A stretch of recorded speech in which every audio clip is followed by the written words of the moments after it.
Olá pessoal, sejam bem-vindos a mais uma aula de física comigo, professor Guilherme Del Moro. Hoje nós vamos falar sobre torque, que é a capacidade de uma força produzir rotação em um corpo extenso. Por exemplo, tem aqui uma barra, uma trave de torque, eu vou pendurar essa trave aqui, você vai perceber que ela vai ficar equilibradinha. Eu vou fazer uma força nessa trave aqui, vou empurrar ela, você vai perceber que ela não está girando. Agora, se eu fizer uma força perpendicular a essa trave de cima para baixo, você vai perceber que ela rotaciona. Quando a gente produz uma força perpendicular a esse braço de alavanca, a essa barra, essa força produz um torque. Então, na aula de hoje, vamos ver rotação dos objetos a partir de aplicação de forças, isto é, rotação dos objetos a partir de um torque aplicado. Vem comigo. Muito bem, gente. Então, aqui nós temos 4 exemplos, 4 situações, são 4 alavancas. Então aqui nós temos uma espécie de um parafuso por onde a alavanca pode rotacionar. Então esse parafuso aqui é o eixo de rotação. E nós temos, em cada uma dessas 4 situações, nós temos uma força aplicada sobre a alavanca. Então eu gostaria que vocês observassem essa primeira situação e observassem a posição da força aplicada sobre a alavanca. Então, conforme a gente pode perceber, nessa primeira situação, a força empurra o pino, que é o eixo de rotação, e não produz rotação. Então, a barra aqui, ela não vai girar para lá, porque na verdade ela está sendo empurrada exatamente no seu eixo de rotação. Na segunda situação, vou definir que essa é a segunda situação, a força está sendo aplicada de baixo para cima. Então, se você olhar essa linha tracejada, que passa exatamente pelo eixo de rotação, você vai perceber que essa força também não faz com que a alavanca rotacione nem para a direita e nem para a esquerda. Então, nesses dois casos, não tem rotação. Aqui também nós não tínhamos rotação. Agora, eu gostaria que você olhasse esta terceira situação. Nesse terceiro caso, a força está sendo aplicada a uma distância de 0,2 aproximadamente, então aqui 20 centímetros de distância do eixo de rotação e, consequentemente, essa força vai ser responsável por produzir uma rotação nessa alavanca, nessa barra. Rotação essa, então, que existe devido à aplicação do momento. E na quarta situação, nós temos uma força mais distante do eixo de rotação. Por estar mais distante do eixo de rotação, a força vai produzir um torque maior, logo essa rotação aqui vai ter um momento maior. Então, nessas duas primeiras situações, não há aplicação de torque. Na primeira, porque a força está sendo aplicada sobre o eixo de rotação. Então, sempre que a força estiver sendo aplicada no eixo de rotação, não tem torque.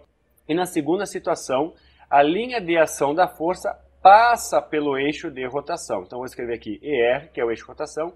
Como a linha de ação da força passa pelo eixo de rotação, não tem torque. Então, nas duas primeiras situações, não existe torque por esse motivo. Então, quando a força é aplicada no eixo de rotação, ou quando a linha de ação da força passa pelo eixo de rotação, não há aplicação do torque. Na terceira e na quarta situação, tem aplicação de torque, então haverá rotação. Vamos ver então um caso mais geral do torque produzido por uma força que é perpendicular ao braço de alavanca. Então vamos desenhar uma força sendo aplicada, nós temos aqui uma alavanca, aqui está um pivô, isto é, um eixo de rotação, e vamos representar aqui, vou desenhar uma força F que está sendo aplicada para cima nessa alavanca. Vamos imaginar que o módulo dessa força F é igual a 10 newtons. E aqui nós temos a distância do ponto de aplicação da força até o braço de alavanca. Vamos supor que essa distância, até o eixo de rotação, perdão. Vamos supor que essa distância seja de 5 metros. Então, para calcular o torque de uma força, ou o momento de uma força, a gente multiplica o valor do módulo da força pela distância do ponto de aplicação da força até o eixo de rotação. Então, neste caso, o momento dessa força vai ser igual a 10 vezes a distância, que é igual a 5. Então, o momento da força é igual a 50. Qual é a unidade aqui dessa grandeza, né? Qual é a unidade do torque? Então, a unidade do torque no sistema internacional vai ser igual à unidade de força, que é Newton, vezes a unidade de distância, que é metro. Então, a unidade de torque é Newton-metro. Isso no sistema internacional. Agora, vamos supor que essa força não esteja perpendicular como nesse primeiro caso. Isto é, que ela esteja inclinada, que esteja oblíqua em relação à alavanca. Então, nós vamos ter um torque produzido por uma força qualquer. Então, vamos desenhar aqui uma força. Ela pode ter também o mesmo módulo, né? O módulo de 10 newtons. Só que agora essa força está sendo aplicada a um ângulo, e vou supor que este ângulo é de 30 graus em relação aqui à horizontal. 30 graus. A distância vamos assumir que é a mesma. Então a distância D do eixo de rotação até o ponto de aplicação da força é igual a 5 metros. Então essa força, conforme você pode observar, ela tem uma componente horizontal. Eu vou desenhar essa componente por uma linha tracejada e vou chamar essa componente de Fx. E ela tem uma componente vertical, que eu vou chamar de Fy. Componente para cima. Agora eu pergunto para você aí, ó, qual dessas duas componentes você imagina que vai fazer com que essa barra, essa barra rotacione? A componente Fx ou a componente Fy? A componente Fx, ela está sendo aplicada, conforme você, né, viu anteriormente, está sendo aplicada passando pelo eixo de rotação. Então, se você fizer um desenho aqui, uma linha de ação, né, uma linha tracejada da força, você vai perceber que essa linha de ação passa pelo eixo de rotação. Agora, a força Fy, não.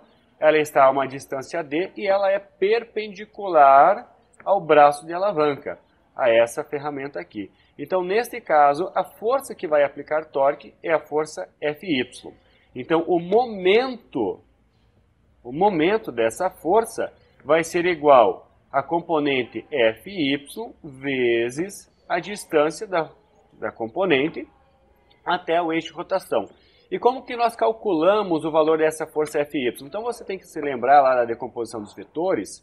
Essa componente aqui, ela corresponde ao cateto oposto desse triângulo retângulo. Então aqui nós temos a força F, né? Vamos admitir que a força F tem um módulo igual a 10 newtons, né? O cateto oposto então é a força Fy. Então Fy é igual ao módulo da força F vezes o seno do ângulo alfa, que é 30 graus. Então, Fy, neste caso, é igual a 10 vezes seno de 30, que é meio. Então, substituindo Fy por F vezes seno, nós vamos ter que o momento de uma força qualquer é F vezes seno de alfa vezes D. Ou, conforme você vai ver mais frequentemente, o momento é igual a F vezes D, que é a distância, vezes o seno de alfa. Então, esta é a forma para calcular o momento de uma força qualquer, né? É o produto da força pela distância da força, do ponto de aplicação da força, até o eixo de rotação. E o ângulo alfa é o ângulo formado, então, entre a força e o braço de alavanca.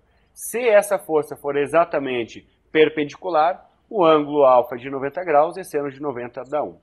Então, nessa aula, nós vimos como calcular o torque de uma força perpendicular a um braço de alavanca e o torque de uma força qualquer, que é uma situação mais geral. Então, eu espero que vocês tenham gostado da aula, que vocês tenham entendido e até a próxima aula.